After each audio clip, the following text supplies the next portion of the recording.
আরে বাচ্চারা তোমরা কেন মনস্টার মারতিছো? স্যার এখন আর আমাদের ওদের দরকার নেই, আপনি নতুন মনস্টার দেন। তোরা চিন্তা করিস না, আমি নতুন মনস্টার দিতাছি। স্যার কোথায় গেলেন আপনি?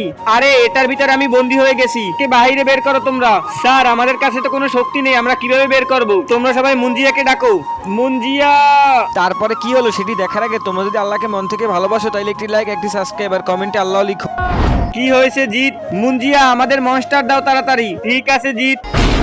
ওগুলা কি বাচ্চারা? স্যার এখানে 3টা কলম এসেছে। বাচ্চারা এই কলম দিয়ে তোমরা যা লিখবে তাই হবে।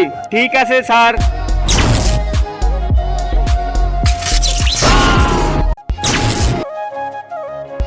আরে বাচ্চারা আমি ক্লাসের ভিতর কেন আসতে পারতেছি না? স্যার আমার গুরু সুরক্ষা কবচ লাগিয়ে রাখছে যাতে ঝটকা ক্লাসে না আসতে পারে।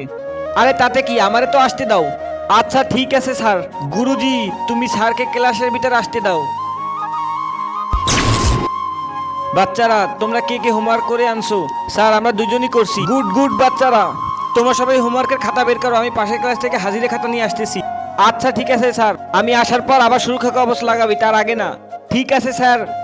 তারপরে কি হলো সেটি দেখার আগে তোমরা যদি আল্লাহকে মন থেকে ভালোবাসো তাহলে একটি লাইক, একটি সাবস্ক্রাইব আর কমেন্টে আল্লাহ লিখো। মুঞ্জিয়া আজকে তোকে মেরেই ফেলবো। বাচ্চারা তোমরা সবাই হোমওয়ার্ক বের করো। ঠিক আছে স্যার। মুঞ্জিয়া তুই এখন শেষ। স্যার এটা কি করলেন আপনি? আরে বোকা আমি তোদের স্যার না, ঝটকা।